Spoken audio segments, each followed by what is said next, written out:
দীঘায় আজকে আমাদের লাস্ট ডে। হ্যালো এভরিওয়ান, কেমন আছো তোমরা সবাই? আজ যাবো দীঘার জগন্নাথ মন্দিরে। সকালবেলা ফ্রেশ হয়ে ব্যাগপত্র গুছিয়ে আমরা সবাই চলে এসেছি জগন্নাথ মন্দিরের সামনে। আর আসতে না আসতেই রাধারানীর নাম নিয়ে কপালে তিলক কেটে দিল। মন্দিরে ঢোকার মুখেই এই ঘরগুলো রয়েছে, এখানে ব্যাগ জুতো সমস্ত কিছু রেখে তারপরে আমাদের ভিতরে ঢুকতে হবে।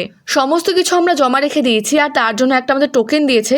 এই টোকেনটা এবার ঠিকঠাক মতন রেখে চলো ভিতরে যাওয়া যাক। শুনলাম শনি রবি ভিড় খুব বেশি হয়, কিন্তু আজ বেশ ফাঁকা ফাঁকাই আছে। এন্ট্রি গেট দিয়ে আমরা ভিতরে ঢুকে পড়েছি। পুরো মন্দিরটাই বিশাল জায়গা জুড়ে রয়েছে, যেদিকেই তাকাচ্ছি সবুজ গাছপালা আর রং বেরঙের ফুল।